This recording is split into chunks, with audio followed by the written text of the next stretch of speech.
Hi Olivia, hi Sophia, this is your father speaking, and I am setting up a video for you to understand the differences between some of the screws and nails that you might see in a toolbox or in an IKEA set, or whatever it is you might be working on, so that you can identify their purposes and how to use them properly. So the first thing is going to be this long screw. And you can identify a screw from a nail because a screw has these ridges which are threaded. Threaded means when you insert it into the proper hole, the thread catches on the inner thread of the object that you're attaching it to, and as you turn, it will go further and further into the threaded object. So it is a more secure way of holding together two objects than a nail. So a nail is smooth and has a point on the end. The purpose of a nail is to drive into certain objects and stick. The downside to a nail is that it is smooth, so it is a lot easier to pull out than it is for a screw, which has these threads again. So starting with the screw, this is a long screw. This one I believe was from some type of IKEA set or another type of furniture assembly.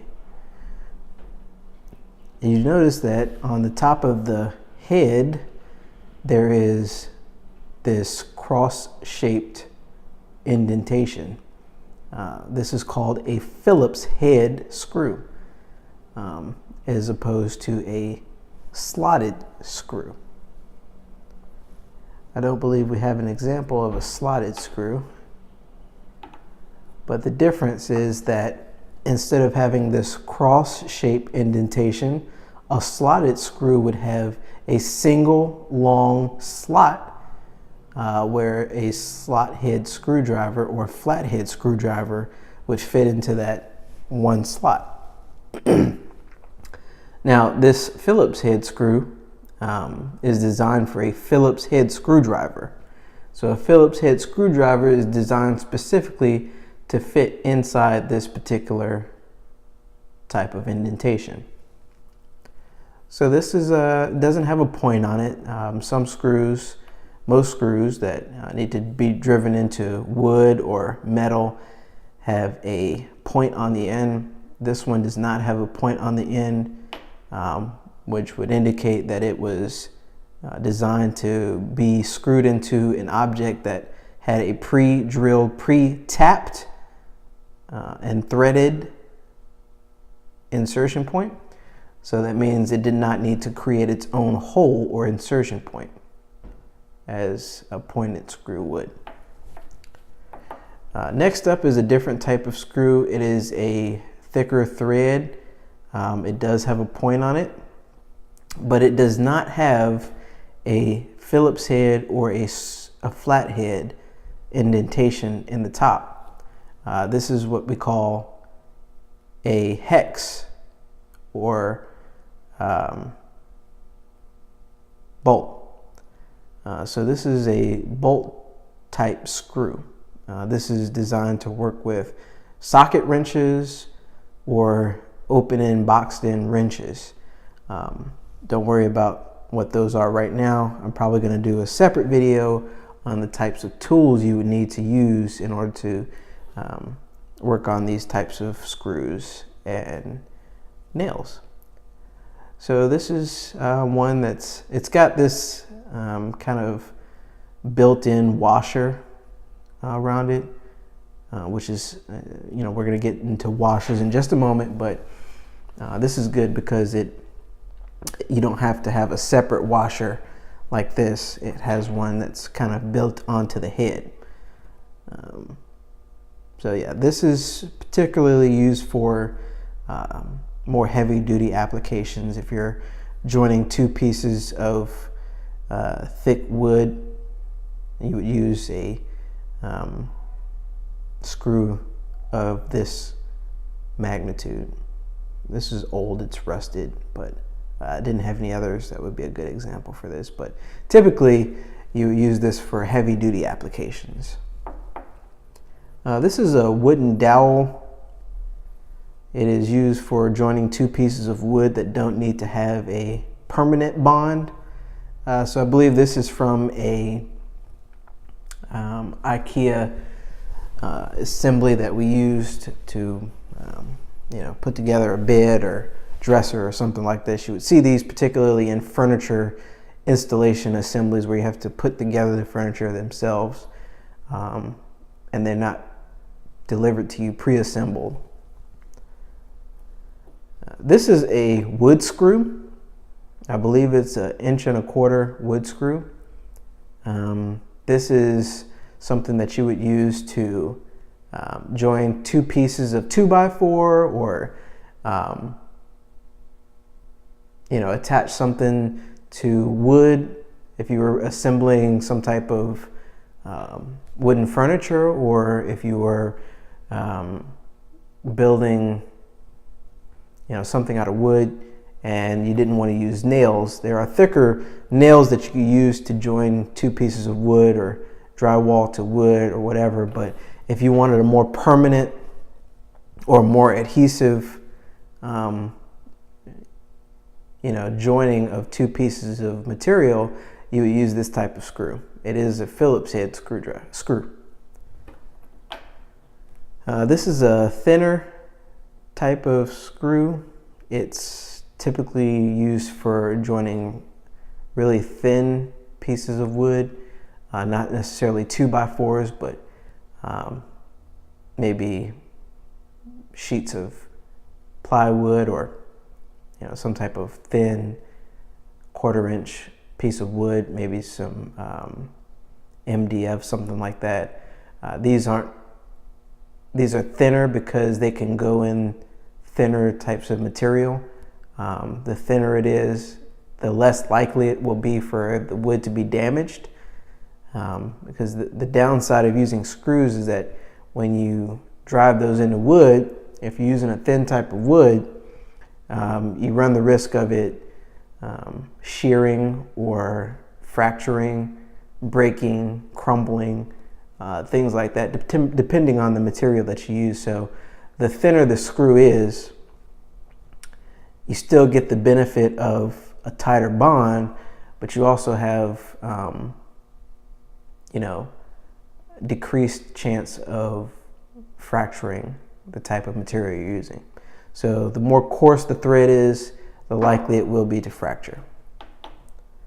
This is another type of screw. I believe this one was used for drywall.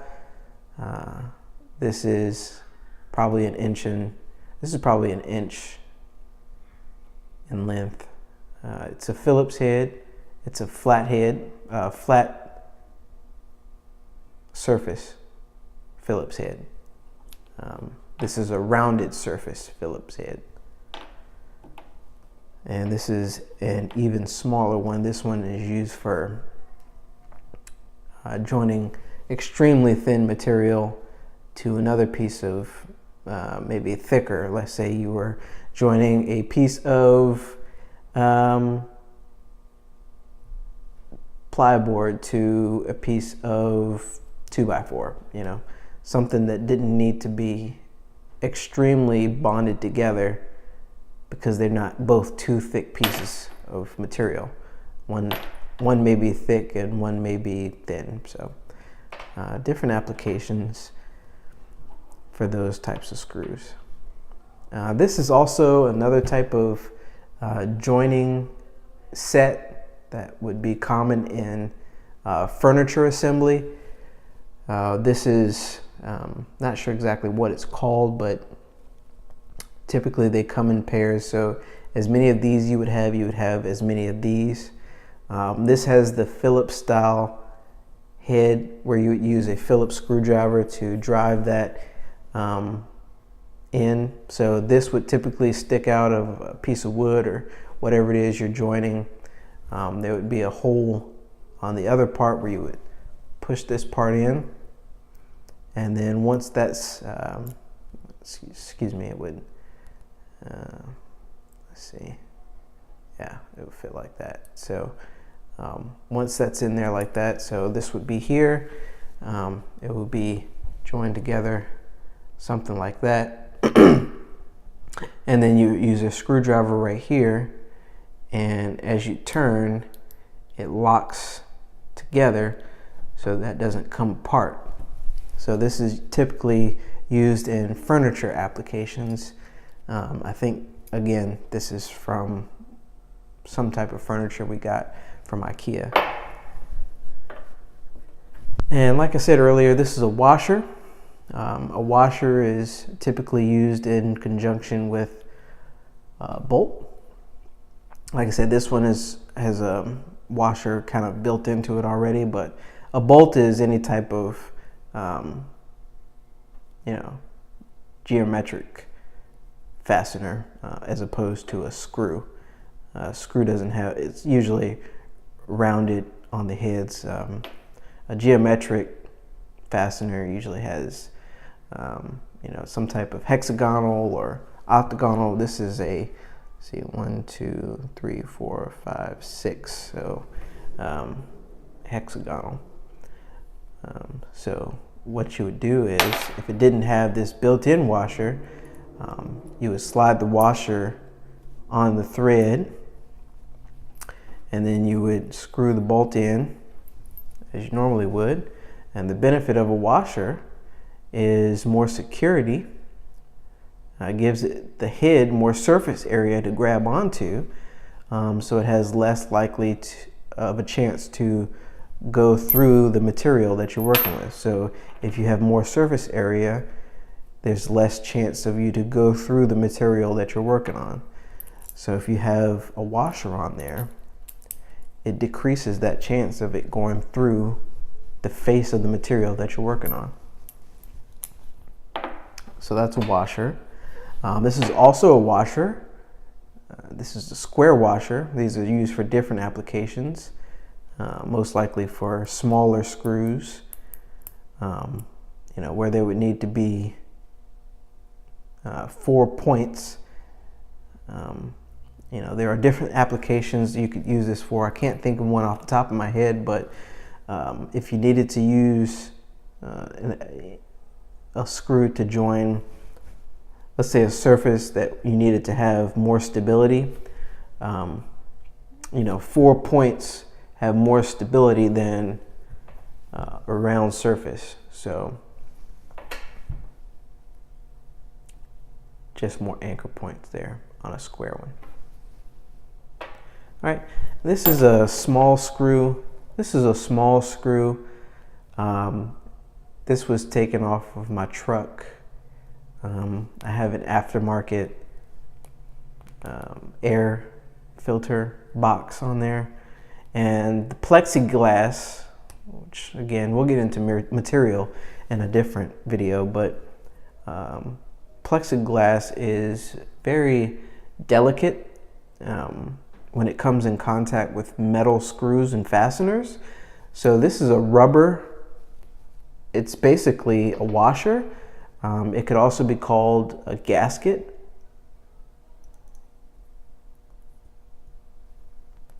But the purpose of this is to give the screw some surface area, but also protect the material underneath.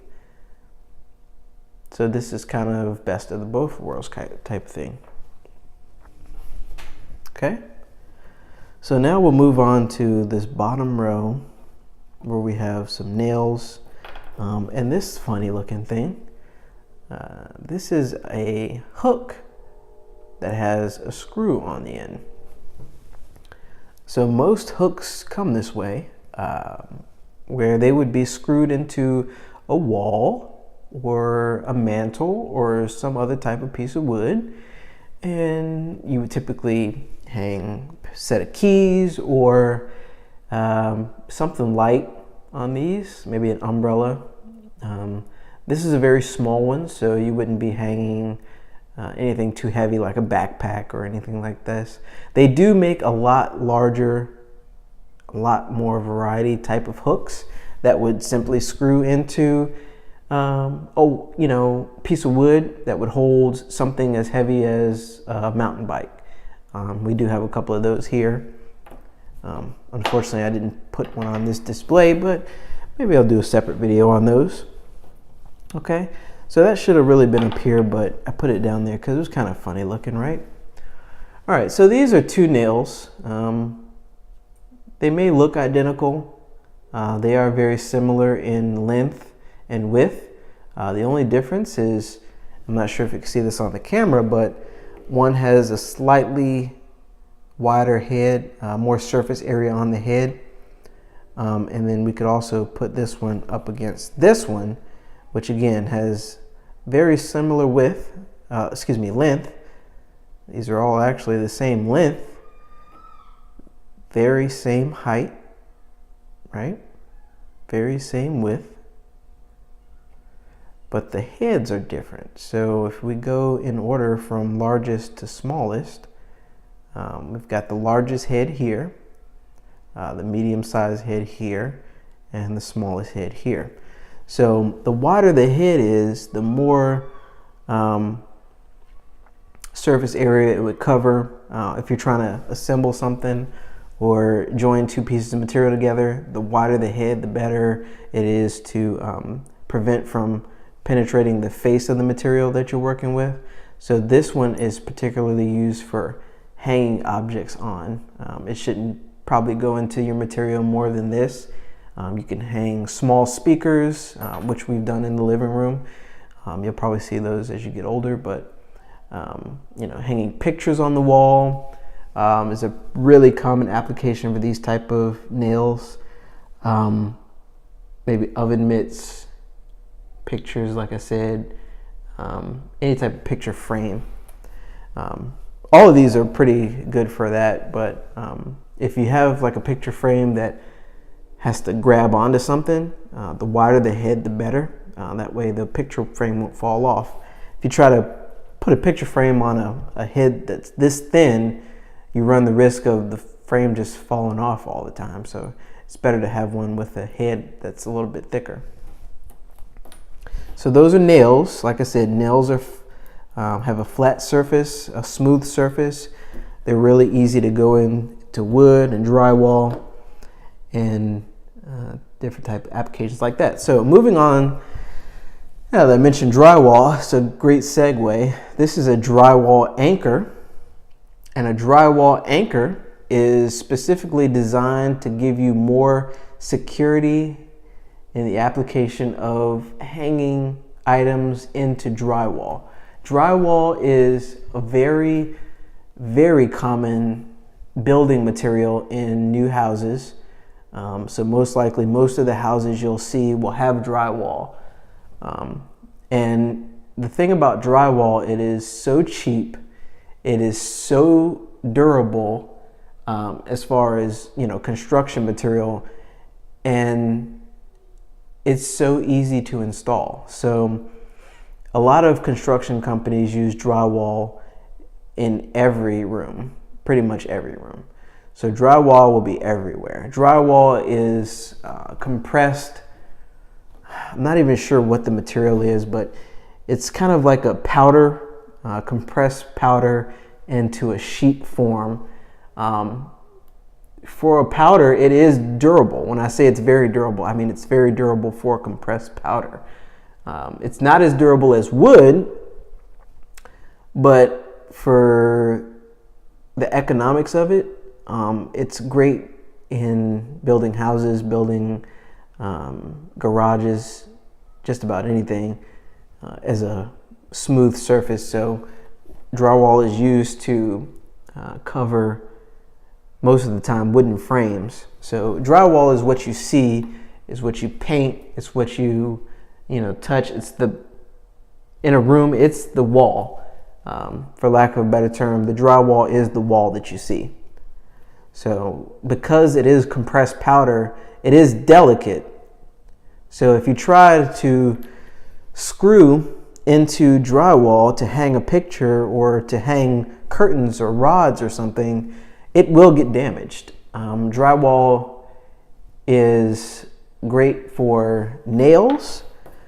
Nails don't hurt drywall as much as screws do, because like I said, one of those downsides about screws is that they are destructive to a lot of materials that in their application. So a drywall anchor is for the purposes of using a screw in drywall. So what you would typically do is drill a hole that is approximately the same diameter of the drywall anchor you're using. Once you drill that hole, the hole is formed. You insert the drywall anchor until it's flush against the wall, and that gives the screw a surface to grab onto without damaging the drywall itself. So I could screw this screw in to a sheet of drywall, and it would hold as if it were in a piece of wood without damaging the surrounding area of the drywall. So these are really good if you're trying to hang curtain rods, curtains, if you're hanging heavy pictures, or if you're hanging something like a electronic device. You want to use drywall anchors and a screw to get the best leverage that you can possibly get to secure whatever it is you're trying to install. So drywall anchors are a great tool to have in your toolbox. You can't have too many drywall anchors. You know, we've got a bunch here, so drywall anchors are great to have, especially when you own a home, or if you rent an apartment. These are actually okay as long as they're not too big. Most of the time your landlord won't get too mad at you. And they're easy to conceal. If you move out of your apartment or something, you just cover it up with some construction putty or white toothpaste. That's usually good too. It's cheap. All right, moving on. This is a thumbtack. A thumbtack is used in drywall or wood, thin wood, basically as a holding material. You can hold sheets of paper, cardboard. You can just put it in to your wall and hang a set of keys or a light picture, something like that. These are multi-use, multi-function, easy to install. All you do is put it on the wall and you push, and it stays there. It's not as secure as a nail because obviously it has a much shorter base, so it's not designed for heavier applications. But if you want to, tack a sheet of paper on a piece of wood or a piece of wall, you can use a thumbtack. This is another variety of thumbtack. It has a flat surface on it. These can be painted if you wanted it to blend in with the wall, the color that you want to have your wall to be, and still have whatever you're tacking up. Tacking just means just inserting something to hold something lightly. It's not as secure as a nail or a screw. So tacks are just usually used for non-permanent fixtures. Like I said, pieces of paper, cardboard, construction paper, stuff like that.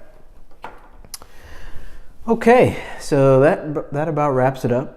I hope this was informative. Like I said, I will create another video about the types of tools you would use to apply most of these fasteners. That's what these are, basically fasteners. These fasten two objects together,